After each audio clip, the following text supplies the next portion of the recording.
If you're buying a $300,000 house, it is a significant savings. So I look over almost the entire top. You could see the outside and water was just gushing in. Come on, elements, let's go inside. My husband loves his Crocs. Okay, I hate them with a passion. He has summer Crocs and he has winter Crocs. He's like serious. He's like serious. Very serious about his Crocs.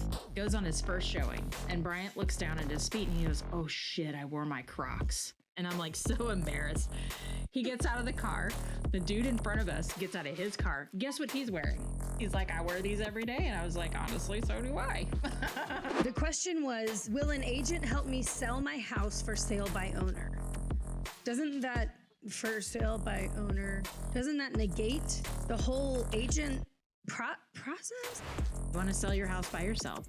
Number one, I'm so sorry for you. You're not going to make very much money, but you get to control not making very much money. So there's that. You're in the driver's seat of your own demise.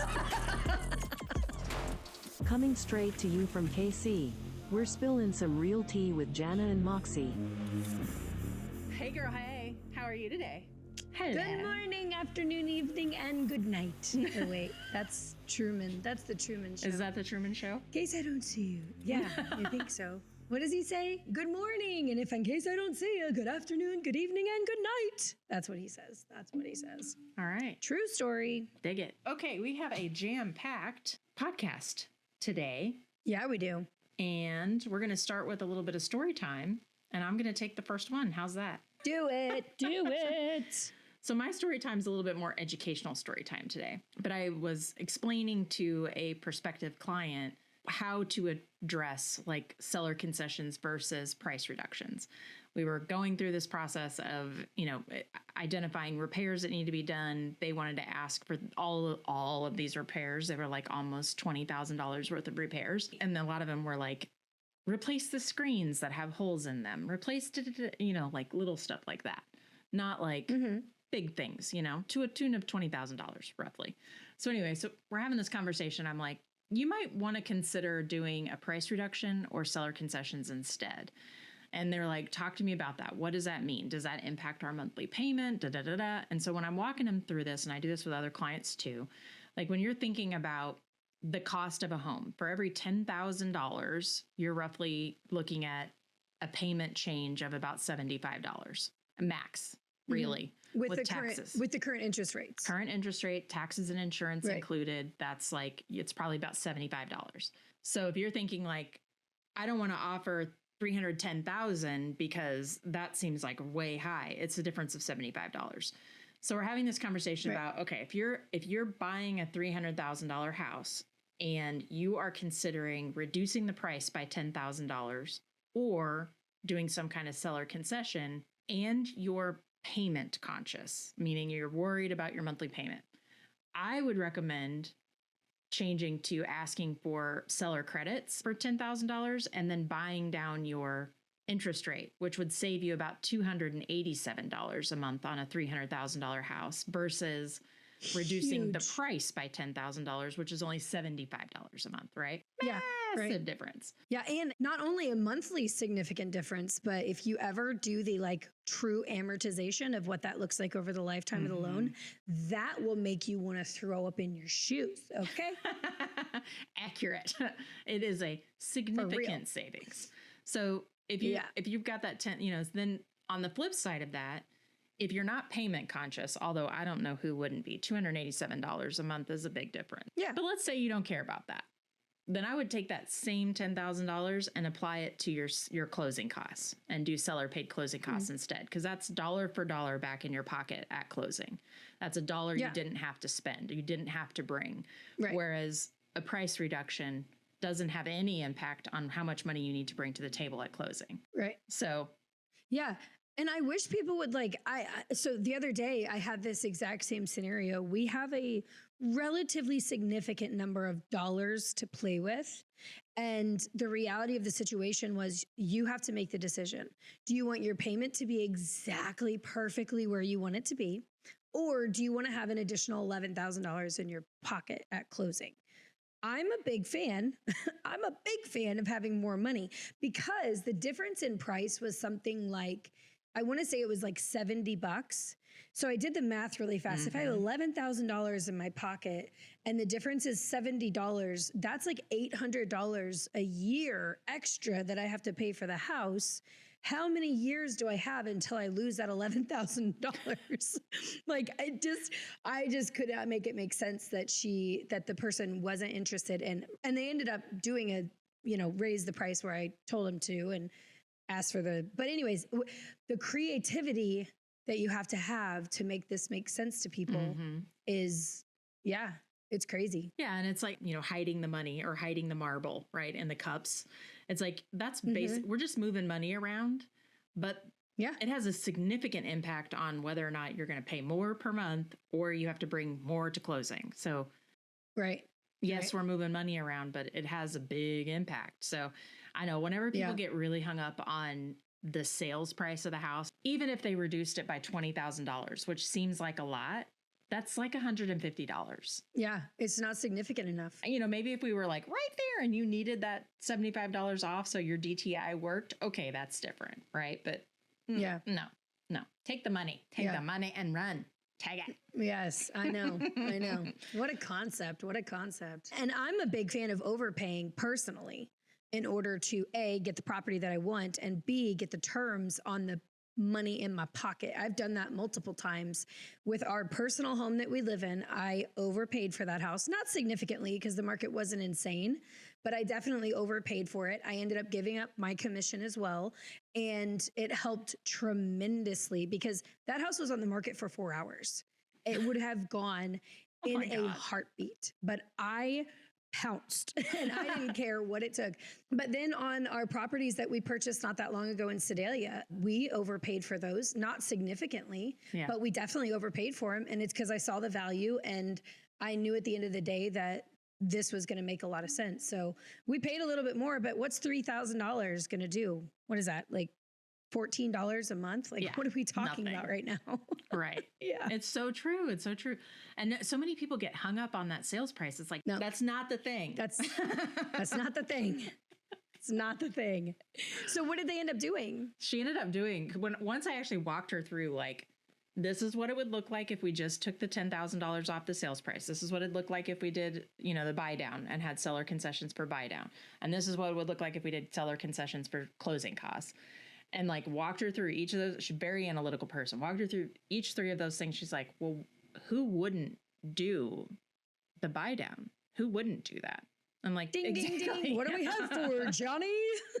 I'm like, are you thinking about the long term or the short term? Right. And then on top of that, thinking about your monthly or thinking about the sales price, which doesn't mean it. Anyway, so she ended up doing the buy down. I put $287 a month is about what it saved her. It was actually a little bit more than that because she was able to get a pretty significant reduction in her interest rate. But yeah.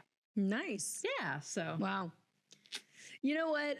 I know this sounds so weird because it's hard to fathom this, but we have a 1.875 interest rate on our house. Mm-hmm. And the reason we did do a buy down, and it was a whopping wasn't like $2,300. Yeah, it's like $2,300. I did the amortization over the lifetime of the loan, and the amount that we saved over the lifetime, I would be able to replace 2 kidneys with. Like, it was significant how much it was. And as I'm explaining all of this to my husband, who's not in real estate, but keeps up pretty quickly with me, as I'm explaining all of it to him, he goes, why wouldn't we pay $2,300? And I was like, exactly. This is going to save us thousands and thousands and thousands. He called his grandpa and explained it to his grandpa. And he goes, he's a real easygoing guy like Kenny. And he goes, well, buddy, sounds like a pretty good idea to me. I was like, yeah, it is, Grandpa. It's a real good idea. So, yeah. And it was significantly, it was a $230,000 loan and we paid 1%, $2,300. It was pretty easy to come up with that. So, yeah, I just don't understand how people don't get how important it is to talk about. Yes. Let's figure out a way to use this $10,000 to reduce your interest rate if possible. Mm-hmm. Why not? Mm-hmm. Let's try. Yeah, exactly. Plus, that might increase your DTI a little bit too. So it gives you more room on the front end. Just saying. Anyway, All right. Yeah. What's your story time today? True story. What are you doing? What are you talking about? Okay. So there was this one time At band camp? Don't say it. Don't say it. Too late. Dang it.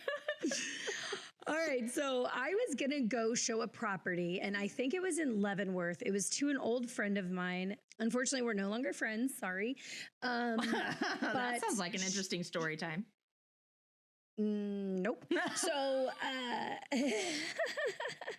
and then there goes that one. So, yeah, I knew it was a fixer because that's what she used to purchase. And I knew we were going to have some issues with it in general. So for some reason that day, like, I don't understand why, but something popped into my brain and it said, Moxie, bring your rain boots. And I was like, it's not even raining out. It had been raining. Mm-hmm. I won't lie. It had been raining a lot because I think this is when it was in the spring. And so I brought my rain boots. And before I got out of my car, I put them on. I don't know why. Still don't know why. Just something in my head said, wear your rain boots. So we're walking down and we get to the bottom of the stairs and plop, there is probably this much water in the basement. And I was like, what is happening? So I look over to the, it's to the left of where we were. The whole side of the wall was leaned out to a significant amount to the point where you could legitimately see like the outside. And I don't mean like, oh, there's a crack you can kind of see, or, oh, there's one little missing piece. I mean, almost the entire top. You could see the outside and water was just gushing in. Obviously, it wasn't gushing in when we were there, but you could tell that's where it was coming through. Oh my God. And I'm not kidding. I bet you there were 6 to 8 inches of water just sitting in this entire unfinished basement, just sitting, just going nowhere because the electricity was off. So the sump pump wasn't working and it had just rained. Oh, shit. And then there's this gaping hole to the outside world. Come on, elements, let's go inside. And yeah, so I try to be prepared with my footwear. Today, I'm wearing, can you see them? Don't kick the camera. I'm wearing my coach shoes today because I'm showing in downtown KC in a condo.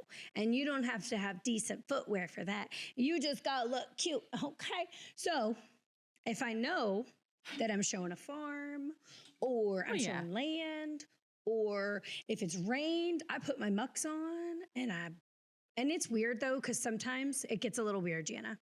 Sometimes I know when I leave my house, I know what I'm going to show for that day, right? So in my brain, I'm like, let's be prepared. Yeah. Let's put our mucks on. Let's be prepared. Bring the extra shoes with you, just in case. Right. Or you decide not to because you're in your head. You're like, oh, this will be the only thing I'll do today. And then you get a call and they're like, hey, can you show us this $600,000 condo in downtown? And you're like, if you don't mind my footwear, I sure can. Because I have shown up in boot-covered dirt and mud to one of those very nice showings. I have definitely shown up because I thought all I was doing was showing a farm that day. And then I end up showing a $500,000 property. And I just got to tell them I don't always dress like this, promise. And it's weird, but you got to be prepared, I guess. I don't know. So here's a fun, Bryant, who is my husband, who got licensed, and he's been licensed a little over a year now, goes on his first showing, right? And my husband loves his Crocs, okay? Like it drives me fucking crazy. I'm not going to lie. I hate them. I hate them with a passion. He has summer Crocs and he has winter Crocs, and his winter Crocs they're like fur lined or whatever. They have lining in them. Oh my God. He's like serious. He's like serious. Very serious about his Crocs. Oh my gosh. So I take him to the showing. It's his first showing. It was a Zillow lead. It was the first time we're going to be meeting this guy. I take him to the showing. The dude pulls in before us, and then we pull in after him. And Bryant looks down at his feet, and he goes, oh, shit, I wore my Crocs. I was like, Bryant, for real? You wore your Crocs? And he's like, I did. Oh, well, whatever. Here we are. I was like, oh, my God. And I'm like so embarrassed. He gets out of the car. The dude in front of us gets out of his car. Guess what he's wearing? Crocs. Red Crocs. Red. Oh my gosh. Bryant looks at me. He goes, hey. And and he just walks in. I was like, well, I guess you guys, he goes, it was great. We had something we could bond over. I told him I forgot to put on my good shoes. He's like, I wear these every day. And I was like, honestly, so do I. That's funny. You know the back strap of the Crocs? Do you know what that's called? No. Putting them in 4-wheel drive. So 2-wheel drive is when the strap is up, and 4-wheel drive is when your foot is really locked in. I don't get it. I don't understand. If you need to take off running, that strap better be down, and you better be ready for strap. It matters.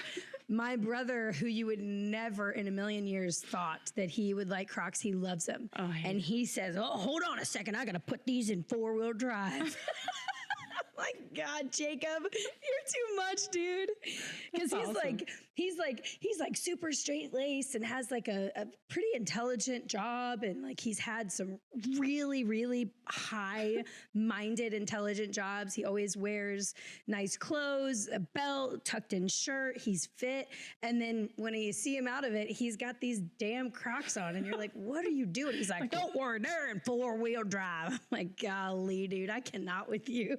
No way. No way. Yeah. Oh my God, that's funny. Oh, good times. I've never owned a pair of Crocs, so I don't know the joys of them. I have owned one pair of Crocs. I don't like my feet being that sweaty and sliding around inside plastic. That does not seem like a happy thing. I don't like it. I don't like being wet. Anyway, period. Do you wear socks with Crocs, or what's the deal with Crocs? I don't wear Crocs, so I don't know. He wears socks with his Crocs. He wears no socks. Such a dad joke, isn't he? Oh, he really, really is. He's like I feel like he's a walking dad joke. He really can be. He so can be. Oh my gosh. But yeah, no, I don't wear Crocs at all. I wear flip-flops, sandals. Okay. But I don't, can't do the Crocs. Can't do it. But apparently they make Croc flip-flops now. Yeah. Okay. And Croc cowboy boots. What? Yeah, I've seen Croc cowboy boots. No.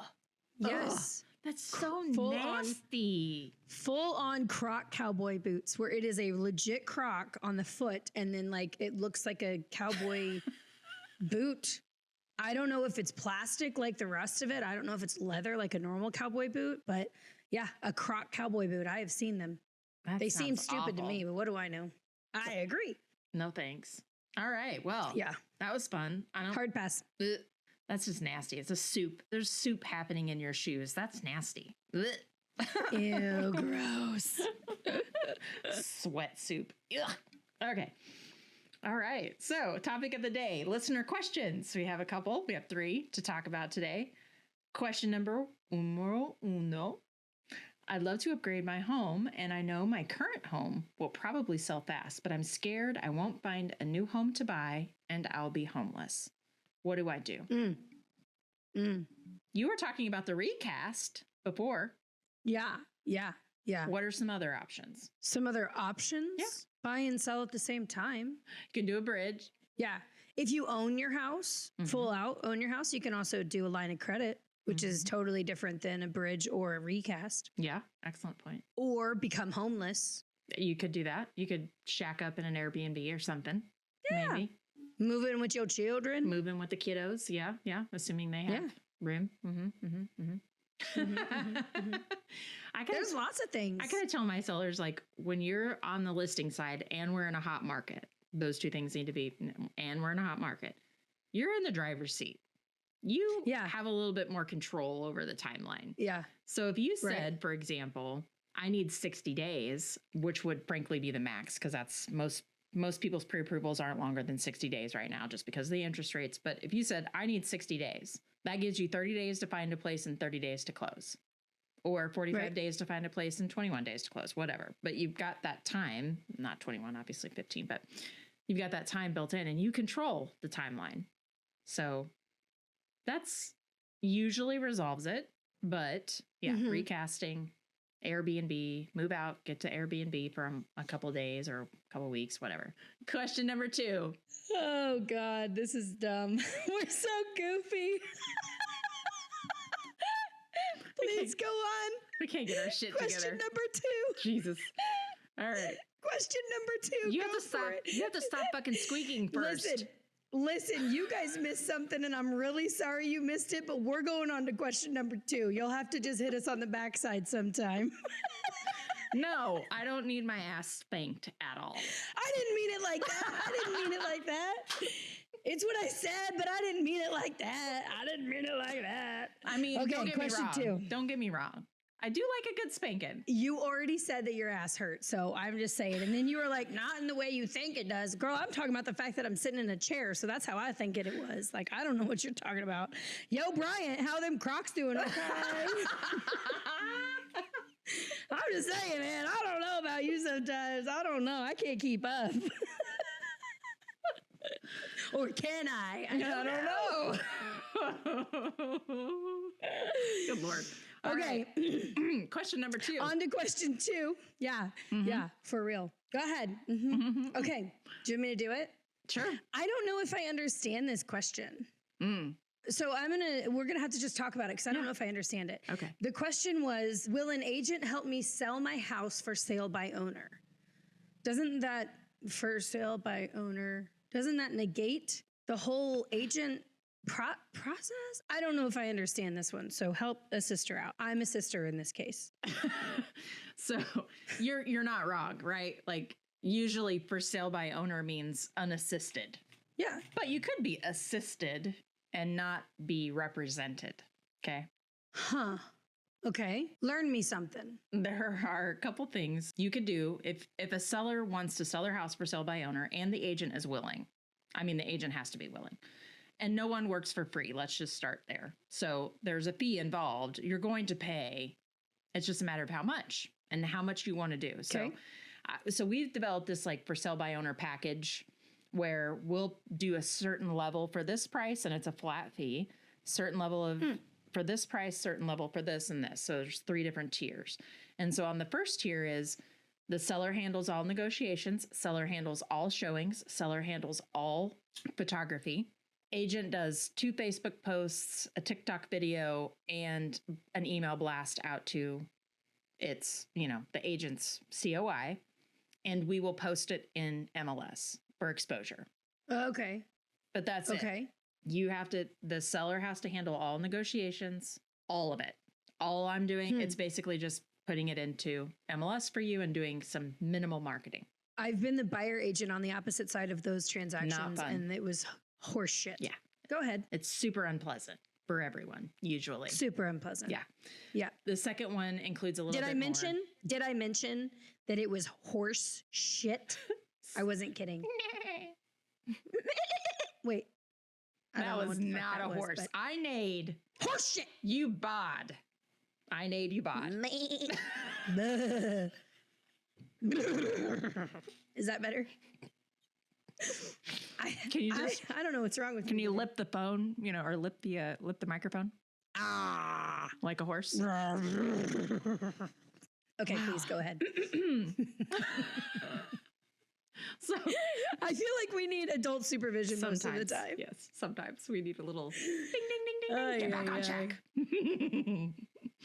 But anyway, so there's 3 different packages and they have 3 different levels in it. So yes, some agents will help you do this. There's lots of services that are just you pay a fee and they put your listing into MLS and that's it. I've also heard, which you're not supposed to do, but I have heard of some agents providing sellers with contracts, which we're not supposed to do because those are like owned. Heartland MLS contracts. Mm-hmm. Yeah, I've seen it. Okay, I've seen it, and I'm like, okay, no. Believe it or not, those are copyrighted contracts that are only to be used by a licensed individual.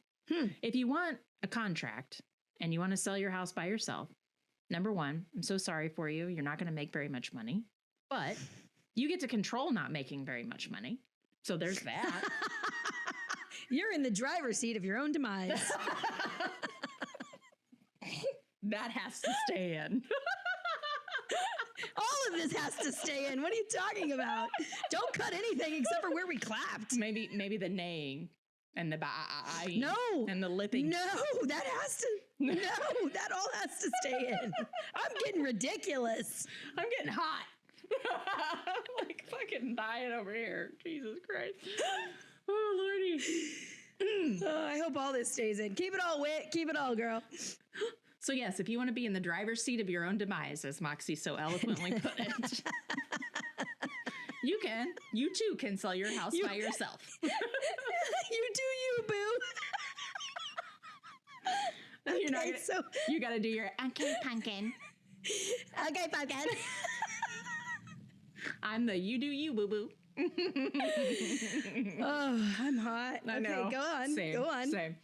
Anyway, so those are some options. But typically speaking, an agent does not want to get involved with you selling your home unless they get the ability to actually do the job. Yeah, for real. Because even when we're in the driver's seat to do the job, we still give our clients, all Absolutely. of the control. We're just here giving advice and hoping that they listen to that advice. And recommendations. But if you're in the driver's seat and you're in control and you don't feel like you need to listen to us and you're not listening to recommendations or advice of any sort, I'm out, girl. I'm sorry. Listen, boo, I'm done. It's Gandhi. So It's Gandhi. Be the change you want to see in the world, Moxie. Be the change you want to see. Be Gandhi. Be Gandhi. Be your own driver of your own demise. Oh, Good Lord. Well, this leads into our next question very, very well. What do you love about your job, Moxie? What do you love about your job? Today or yesterday? Any day. Most Today days, or yesterday? Most days. I mean, I've talked about this before. The truth of the matter of what I love about my job. I mean, the heart of it, right? The bare basic facts of what we do on a daily basis is what I love about this job. Helping people change their lives in the most monumental way possible without actually being a part of their family. That's our job. That's the best job description ever. It's hard to remember in the midst of crazy market. It's hard to remember why we love our job. So I think if we don't always go back to our why on that particular moment, then you'll just go nuts if you're not careful. That's very true. Check. You already there? Party of one. Let's go, April. Let's go, April. March and April. I'm ready. That's how I feel right now. I know. I also had a big old tea. Oh. Whoopsie. So that explains your hyperactiveness. It's fine. I'm fucking with you. Same thing. That's exactly what I love about this job. We get a front row seat to and participate in some pretty significant life changes. We've talked about it before, right? We get a front row seat to the good, the bad, and the ugly, and the painful, and the sad, and the amazing, and the exciting, and all the things. And and the divorce, and the end of life, and the beginning of life, and the marriage. Yeah, I mean, we get all gamuts. It's incredible. So samesies. All right. Yeah.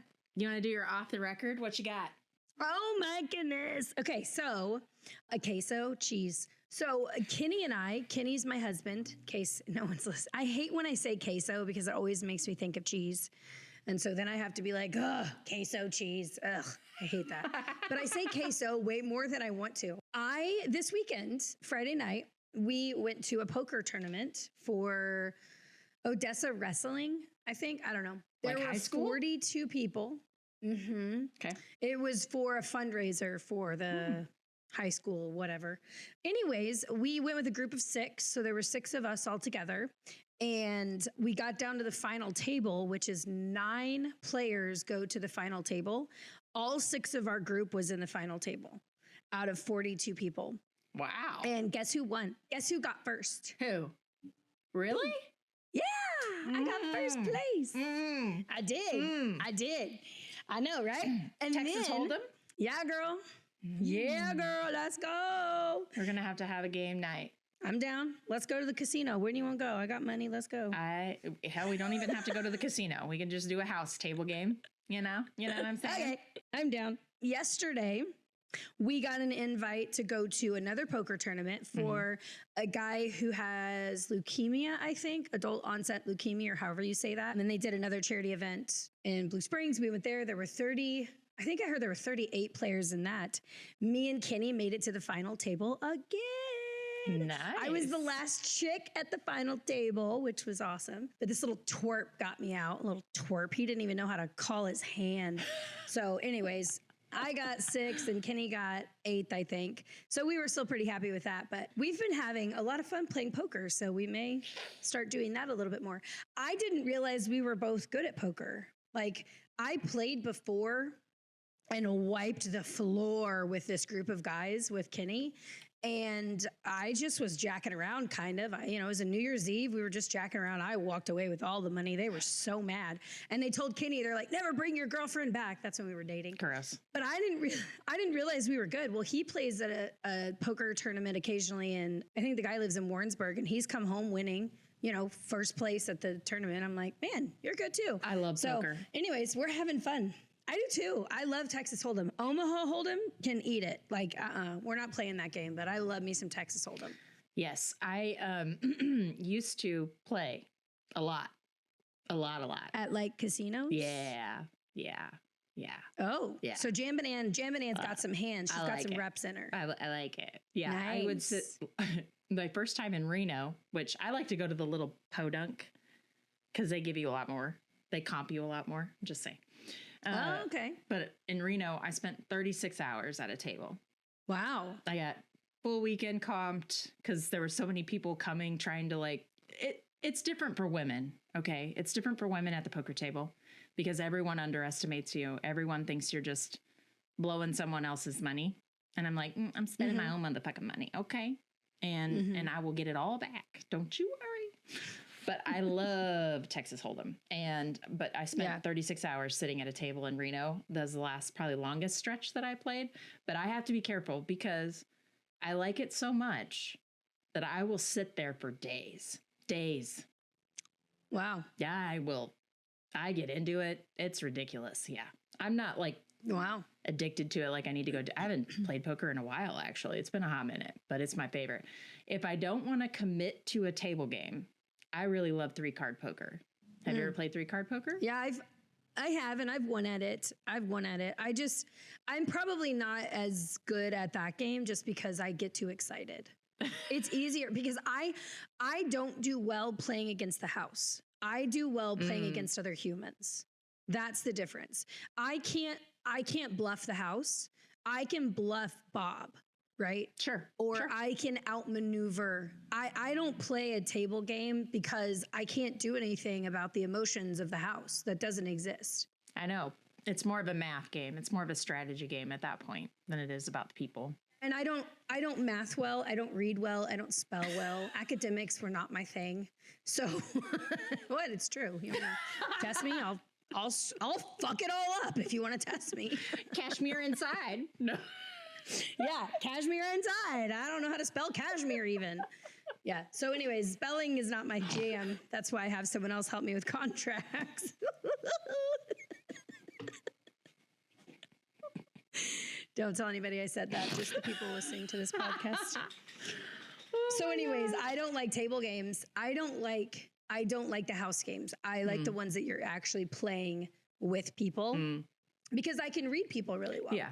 And once I can get your tell, and I know my own tell, so as long as I know my tell and I know your tell, and I can play a little and have a little fun, it's pretty easy for me. That's why I did okay in Odessa because they were all amateurs. Obviously it's a small town and it's for a charity event. They were all amateurs. They were pretty easy to read. The last final table, the fact that all 6 of us were there, we all probably play poker more than the majority of the people we know. So the other guy that was there also plays a bunch of poker too at the final table. So yeah, it was fun. I don't know. It was fun. We should do a casino night event. That would be so fun. I thought about that. Yeah. Because people show up and I have a great charity. I have a great charity that I would love to help sponsor in a financial way, in a bigger way. So yeah, no, I've definitely thought about doing something like that in the future. For sure. The only reason I haven't done anything, a charity poker event or anything, or just a client event or anything like that, because I get too serious. I am ultra competitive. That's not a bad thing. No, but Brian's like, because when we lived in Idaho, we had a group of friends in Boise. We had a group of friends. We played a lot. Like we'd have big tournaments, like 30 plus people of our friend group would get together and we'd do these big, massive weekend tournaments like you would do at a casino for money. And I get real serious about it. He's like, oh, and he doesn't gamble. He doesn't like gambling at all, period. He is the most bored human being in Vegas. It's great. Actually, that's not a bad thing. Little yin to your yang. Yep. He very much is the yin to my yang, for sure. We are pretty different in most ways. Actually, it works really well. Yeah. Okay. Do you want to talk about this local news stuff? I cannot wait to talk about this one. Swope Park Memorial. Do you guys know Swope Park Memorial? Because it's a thing and it's in Kansas City. I actually didn't know there was a memorial. I knew it was a park. Yeah, you have to kind of go off the beaten path. I don't want to say path, but there's like a whole-on memorial down there.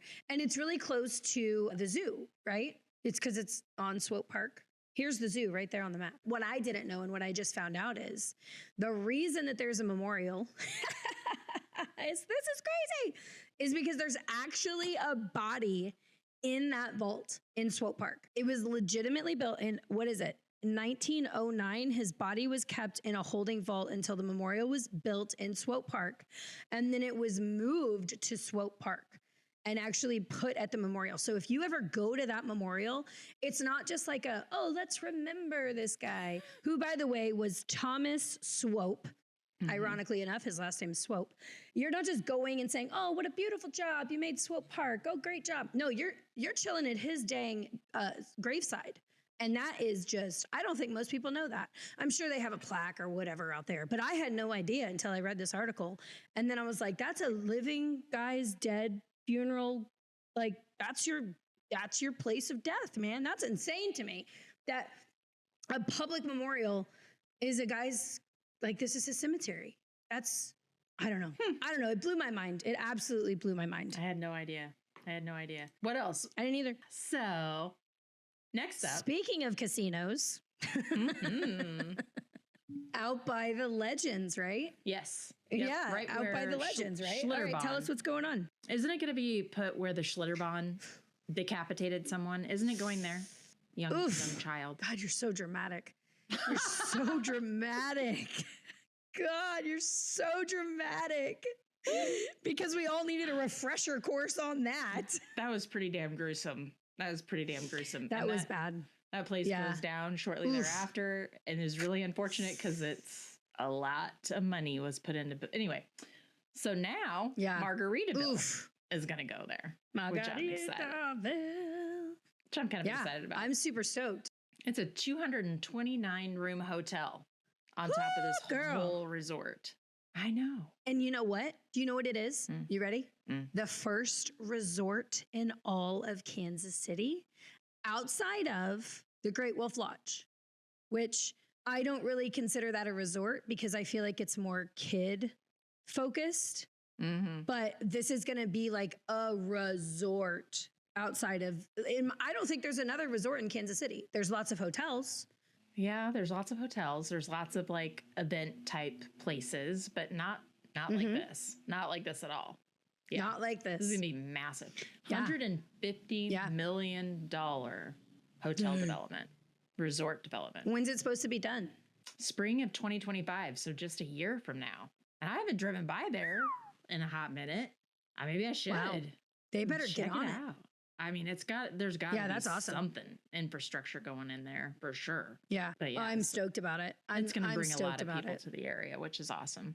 Well, and I think it's kind of building that whole Legends Speedway area over there is just becoming such a hotbed for all kinds of things. I'm kind of surprised Sporting KC is still out there, to be honest, but it's a cool park. It's a really cool park. Where else would they be? Well, down where the Current built their stadium. Seems weird that it's so far out there. But then there would be no $50 parking lots that are just gravel. Accurate.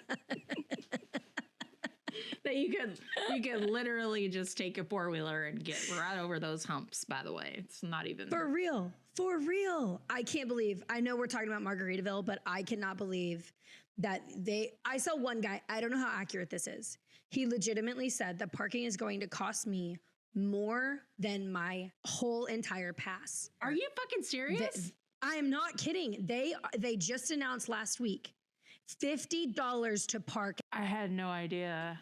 One of 3 gravel spots. All they did was put gravel down, and they are $50 to park there. Whereas last year, if you went to a current game, unless you parked at Nebraska Furniture Mart, which you could, and they did charge, unless you park there, everywhere else around there is free parking. And you got to walk a little bit, which is fine, but it's accessible. There is nowhere to park down in the East Bottoms. There's nowhere to park and then walk. You're talking, do you know what their solution is? Because everybody's up in arms right now. Their solution is to do a last stretch transportation. Oh. So what they're saying is everybody park in the river market. There's also no parking structures in the river market, you dum-dums.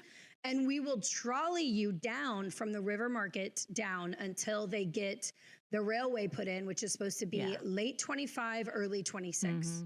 So we're going to do this for 2 years. You guys are going to do a last stretch option. So people park in the river market. So their goal is park anywhere in downtown, ride the trolley, or what's it called? The streetcar to River Market, get on the last stretch service, and then they take you to the stadium. That's their entire solution. I'm like, or pay $50.